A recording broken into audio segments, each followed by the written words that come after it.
I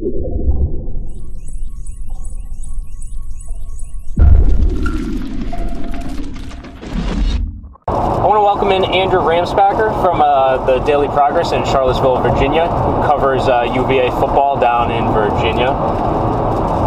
Previewing this week's matchup here at Ramspacher Field between UConn and UVA. Andrew, definitely thank you for taking the time, and welcome to the show. Hey, Matt, thanks for having me. Appreciate it. So it should be a pretty good matchup on Saturday. I know UVA is 0-2. What did you like specifically from the Cavaliers' performance on Saturday out in Eugene? Well, I don't know how much what I liked. I think the coaching staff was certainly encouraged by the effort with them. Coming off of what was a pretty shocking for really everyone involved performance against Richmond in Week 1, where they were completely outplayed by a good FCS team, but again, an FCS team in Richmond. We met in 37-20. They were down 30-7 at one point in the fourth quarter, and a lot of execution errors, obviously. But the one thing that Bronco Mendenhall, is his first year, he's trying to implement a new culture here, and this is not a culture of winning right now. We're talking about a program that has been to 2 bowls in the last 10 years. He did not like the demeanor on the sideline. It was kind of a losing attitude, like, okay, here we go again, we're used to this.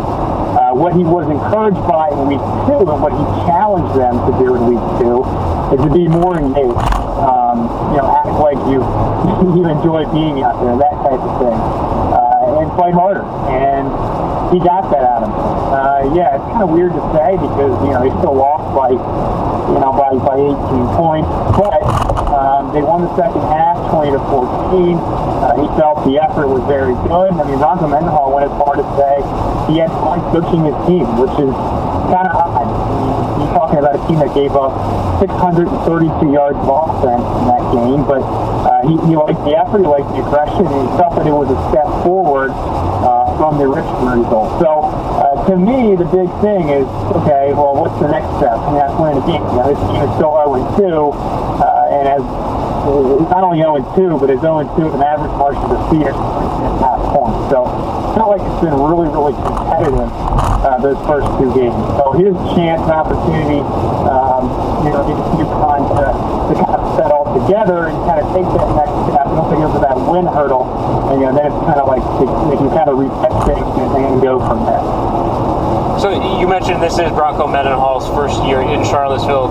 UConn did go up against him in the last 2 years when he was at BYU, both here and out in Provo. Has he talked at all about the matchup heading into Saturday, and has he talked at all about having an advantage potentially by knowing the opponent? Yeah, he doesn't feel like it's too much of an advantage, just because it's just a wholly different, team that he's taking in there. Obviously, there's tremendous amount of familiarity with UConn, with Bob Diaco, and that staff. They know they're physical. They know they're very good defensively. They're big across the line. I think the thing that sticks out is, a couple of 300-pounders there, like that tackle position.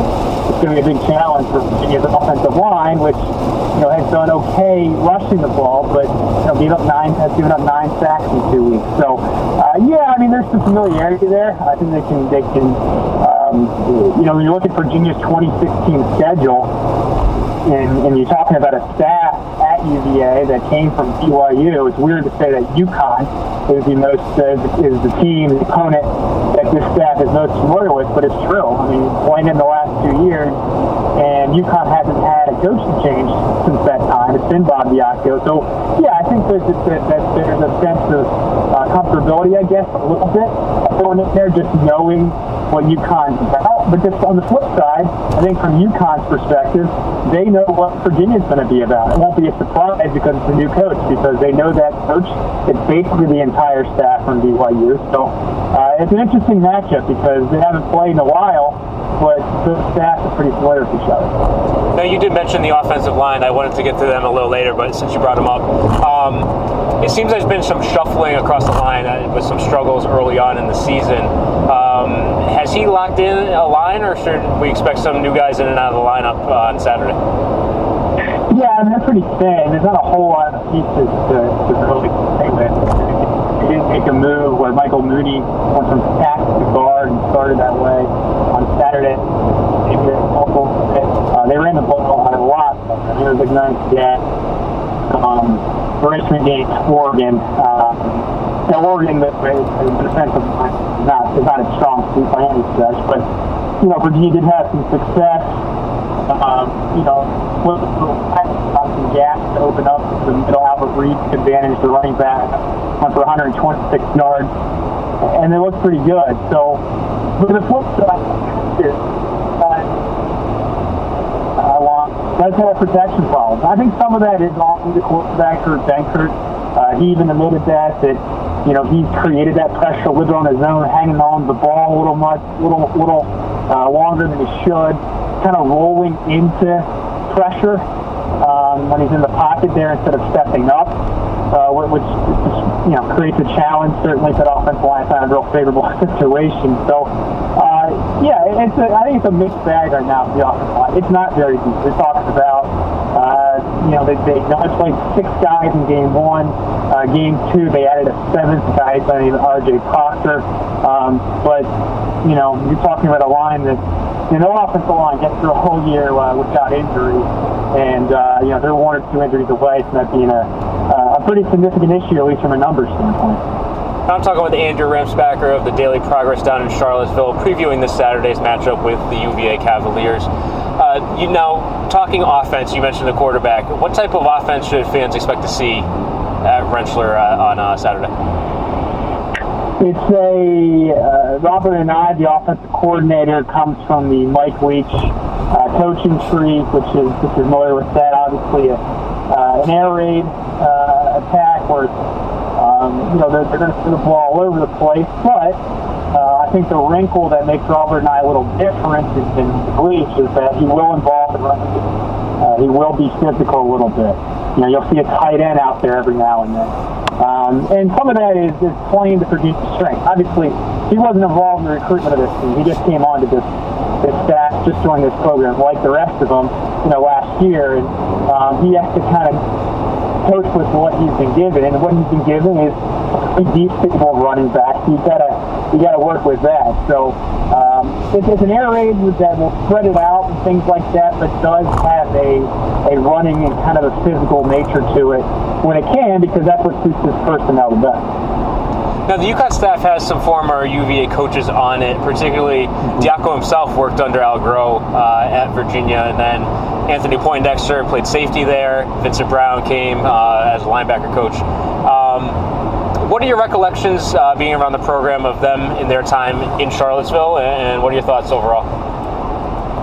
Yeah, I joined this beat in 2012, so I don't have a whole lot of familiarity with Diaco when he was here. Vincent Brown and Anthony Poindexter, they were around for a little bit when I was here. I mean, of those two, Dex is the guy. To put it, plainly, he's a legend. In terms of you talk to Virginia football US fans around here, about that George Welsh era, the mid-90s too, who's a player that comes to mind? They'll say Anthony Poindexter. The only 2-time All-American in program history, just an unbelievably hard hitter, but a really good personality too, and the combination of those two things, a really good player, pretty good guy, a really good guy, you'll be liked anywhere, and it was a big deal when he left. Obviously he's a smart guy, had to look out for his family, and he saw the writing on the wall, sure. The longevity of that time in Virginia football with Mike London and not knowing how long that era was going to last, and he had this opportunity to go to Connecticut and step up in position and have a defensive coordinator title. He had an opportunity he had to take, but I don't think it was easy for him because this is home to him. His pictures on the walls inside the football building. He was pretty instrumental in recruiting the Cliff Blanding, who now wears his number, the junior safety. who he never coached, but was big into recruiting him and kind of gave him the okay to wear number 3. And Quinn's one of Virginia's best players, and former ACC Defensive Rookie of the Year. I mean, Dex is a big deal. This will be kind of an odd thing. It'd be a little different if you're coming back to Charlottesville, which obviously happens in the future when this series continues. But yeah, I mean, I think of those 3 guys you mentioned, Anthony Poindexter is the one that really resonates here in Charlottesville and will forever. I mean, the stop he had against Florida State, to keep Ward going out of the end zone at 95 is one of the most famous plays of Virginia history. Yeah, I actually remember that well. I remember watching that game, so it brings back some memories for myself as well.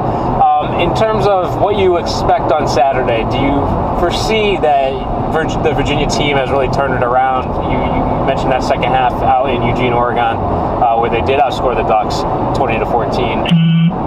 What do you expect come Saturday up here in Connecticut? Yeah, I'll be honest with you, I don't know. This is a mystery to me because I do think this game is winnable for UVA, but I'm not very confident in saying that. Put it this way, I'm not picking UVA to win, just because you almost got to see it first. I mean, they're very confident. They're very, I'd venture to say they're one of the most confident and I don't want to say cocky, but they're very coming off of the Oregon loss. They are in great spirits and they're very positive for an 0-2 team, almost the most positive 0-2 team in the country, it feels like. And, that stems from the coach because he appreciated the effort. Now, the execution, though, and Bronco Mendenhall admits this, is off. I mean, they got to fix some stuff, particularly defensively. This is a this is a really bad defense right now, and has to get better. Obviously, UConn's not Oregon in terms of speed and athleticism and everything that comes with it. So maybe they'll improve a little, but still, you're talking about a defense that's 125th in the country right now, and it's allowed. It struggles to get off the field on third down. A couple of young corners that Sheriff certainly could take advantage of. So, on top of that, you're talking about a Virginia team that hasn't won a road game since November 3rd, 2012. Okay, 16-game road losing streak. So it is really going to be tough for me to pick UVA to win a game on the road until it actually happens. So I just think that UConn, with its defense, and in the combination of that and having a veteran quarterback who puts that against Virginia's leaky defense, that the Huskies are favored, and they should be. Well, I appreciate the time, Andrew, for helping preview the game this Saturday. If you're making the trip up, safe travels, and I'll definitely stop over and introduce myself again. So, thanks again. Yeah, sure. Thanks for having me. No problem.